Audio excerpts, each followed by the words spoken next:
በዚህ ባሳለፍነው ሳምንት በአዲስ አበባ ከተማ የትራንስፖርት ተርሚናሎች ውስጥ አገልግሎት ይሰጡ የነበሩ የታክሲ ተራ ማህበራት በአዲስ አደረጃጀት መቀየራቸው መነገሩ ይታወሳል። የአዲስ አበባ ስራና ክህሎት ቢሮ ለሚቀጥሉት 2 ዓመታት በስራ ላይ የሚቆዩ 1000 ገደማ አባላትን የያዙ አዲስ የተርሚናል ኢንተርፕራይዝ አደረጃጀቶችን በ87 ተርሚናሎች ነው በአገባደድነው ሳምንት በይፋ ስራ ያስጀመረው።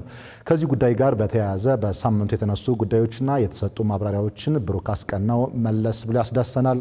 እንመልከት። የአዲስ አበባ ከተማ አስተዳደር የትራንስፖርት ዘርፍን ለማዘመንና ለማሻሻል ያስችላል ያለውን የአዲስ አበባ የተርሚናል አገልግሎት አሰራርና ቁጥጥር ደንብ ካሳለፍነው የካቲት 30 2017 ዓ.ም ጀምሮ ተግባራዊ ማድረጉ ይታወሳል። በዚህ መሰረት በአዲስ አበባ ስራና ክህሎት ቢሮ ከአዲስ አበባ ትራንስፖርት ቢሮና ከአዲስ አበባ ሰላምና ጸጥታ ቢሮ ጋር በመተባበር ነባር የታክሲ አስከባሪ ማህበራትን በአዲስ አደረጃጀት መቀየሩን ያሳወቀው ባሳለፍነው ሳምንት ነበር። ቢሮው በአገባደድነው ሳምንት ስልጠናቸውን ያጠናቀቁ 1000 ገደማ አባላትን የያዙ አዲስ የተርሚናል ኢንተርፕራይዝ አደረጃጀቶችን በ87 ተርሚናሎች በይፋ ስራ አስጀምሯል። በማስጀመሪያ መርሃ ግብሩ ላይም ደንቡን ማዘጋጀት ያስፈለገው ዘርፉን ለፍትሃዊ የስራ ዕድል ክፍት ለማድረግ እንዲሁም በከተማዋ የለሙ የተርሚናል ውስጥ መሰረተ ልማቶችን ደህንነት ለማስጠበቅና በአግባቡ ለማስተዳደር እንደሆነ ተነግሯል። በአዲሱ አደረጃጀት ሴቶችና አካል ጉዳተኞች እንዲካተቱ መደረጉ የተገለጸ ሲሆን በማህበራቱ ለመደራጀትም አንደኛው መስፈርት የአዲስ አበባ ነዋሪ መሆን እንደሆነ ሲነገር ሰምተናል። የከተማችን ነዋሪ የሆኑ ወጣቶችና ሴቶች መሆን አለባቸው። ይሄ ማለት የከተማ ነዋሪ መታወቂያ ያለው የዚህ አዲስ አበባ ነዋሪ ወጣት መሆን አለበት። የሰለጠነ በቴክኒክና ሙያ ኮሌጅ በልል ክህሎት የሰለጠነ መሆን አለበት። እነዚህን መስፈርቶች ካሟላ በኋላ ደግሞ መደራጀት አለበት ማለት ነው።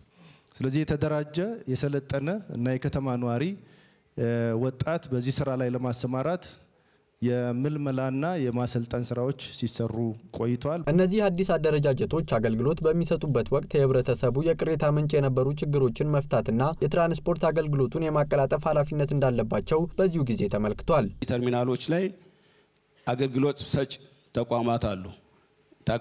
የታክሲ ማህበራት አሉ፣ የታክሲ ባለንብረቶች አሉ፣ የታክሲ አሽከርካሪዎች አሉ። የቅጥቅጥና የሌሎችም የትራንስፖርት አይነቶች አሉ።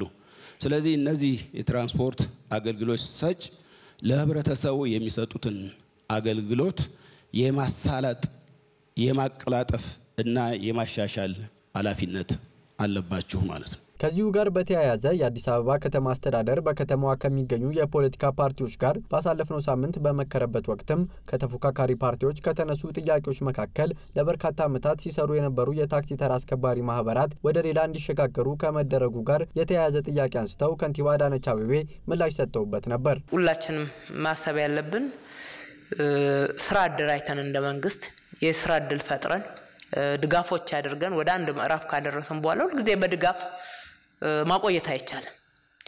ወደ ሌላ ስራ እነሱን የምናሸጋግረው ከስር ያሉ ልጆች ጥያቄ ያላቸው አሉ። ሀገራችን ወጣት ሀገር ናት። አንዴ እድል ካገኙ በኋላ ራስን ለማብቃት መጣር አለበት። በ5 ዓመት ውስጥ በ6 በ7 የትራንስፖርት ነው ከዛ በላይ ቆየ ነው። ከዛ በላይ ቆዩ ነው። ተራ ማስከበርን ከኛ በስተቀር ሌላ ሰው አይሰራውም የሚለው አስተሳሰብ አይሰራም። ሌሎችም ወጣቶች ተደራጅተው መስራት አለባቸው። ሁለተኛ ህዝብ ትራንስፖርት አገልግሎት ማግኘት ላይ መንገላታት የለበትም። የህዝብ ጩኸት አለ። እንሰደባለን፣ እንገላታለን፣ እንነጠቃለን የሚል በአንድ በኩል ብቻ አይደለም እናዳምጠው፣ በሁለቱም በኩል ነው እናዳምጠው።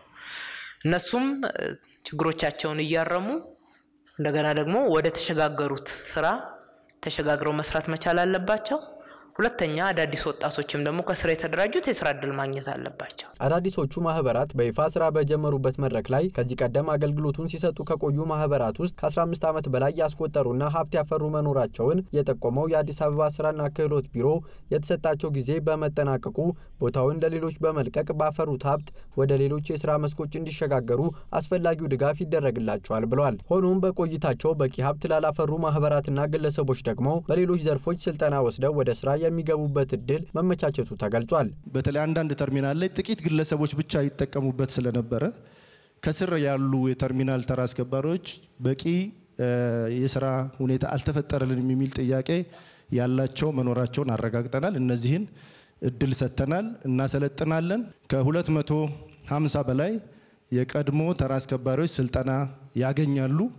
በመረጡት የሥራ መስክ በቴክኒክና ሙያ ኮሌጅ ሰልጥነው የሚሰማሩ ይሆናል ማለት ነው። አሁን ወደ ስራ የሚገቡት አዲስ አደረጃጀቶችም ቦታው የተሰጣቸው በቋሚነት ሳይሆን ለ2 ዓመታት ብቻ እንደሆነ በዚሁ ጊዜ ተነግሯል። ማህበራቱ በቅድሚያ የሚሰጣቸው ውል ለ1 ዓመት ሲሆን የስራ አፈጻጸማቸው እየታየ ለ1 ተጨማሪ ዓመት ብቻ ውላቸው ሊታደስ እንደሚችልም በአዲስ አበባ የተርሚናል አገልግሎት አሰራርና ቁጥጥር ደንብ ላይ ሰፍሯል። ይሄ የተፈጠረላችሁ የስራ ዕድል በቀጣዮቹ 2 ዓመታት በተርሚናሉ አገልግሎት በመስጠት የምታገኙትን ገቢ በመቆጠብ ራሳችሁን ወደ ሌሎች የሥራ መስኮች የምታሸጋግሩበት እድል ነው የተፈጠረላችሁ።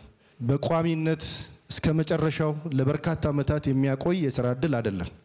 2 ዓመት በተርሚናል ውስጥ ቆይታችሁ ቆጥባችሁ ወደ ሌሎች መስኮች የምትሸጋገሩበት ስለሆነ አንደኛው ይሄን ትኩረት ሰጥታችሁ የቁጠባ ባህልን በማሻሻል መስራት ይጠበቃል ማለት ነው። እነዚህ ማህበራት ከሚያገኙት ጠቅላላ ገቢ 30 ከመቶውን የመቆጠብና 20 ከመቶውን ለመንግስት ገቢ የማድረግ ግዴታ የተጣለባቸው ሲሆን 50 ከመቶውን በተንቀሳቃሽ የባንክ ሂሳብ ውስጥ የማስገባት ኃላፊነትም አለባቸው።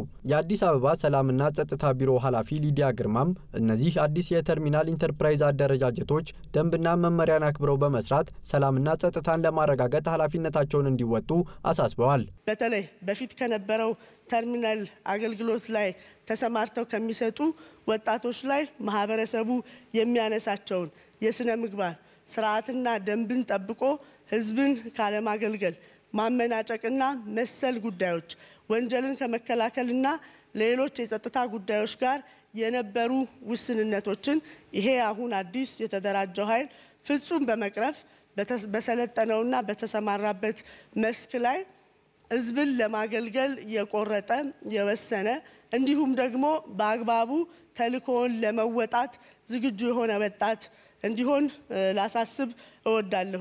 የተርሚናል አገልግሎት ሰጪ ማህበራቱ አባላት በስራ ቦታቸው ላይ ሲገኙ የደንብ ልብስ ካለበሱና መታወቂያ ካልያዙ ለመጀመሪያ ጊዜ 10,000 ብር የሚቀጡ ሲሆን ለሁለተኛ ጊዜ ከደገሙ ውላቸው እንደሚቋረጥ በደንቡ ላይ ሰፍሯል። በተጨማሪም በስራ ላይ ያሉ አልኮል መጠጣት፣ ሲጋራ ማጨስና ጫት መቃምን የመሳሰሉ ድርጊቶች የሚፈጽም አባል ያለው የተርሚናል ኢንተርፕራይዝ ለመጀመሪያ ጊዜ 10,000 ብር የሚቀጣ ሲሆን ዳግም ድርጊቱ ከተፈጸመ ደግሞ ሙሉ ለሙሉ እንደሚቋረጥ በደንቡ ላይ ተደንግጓል።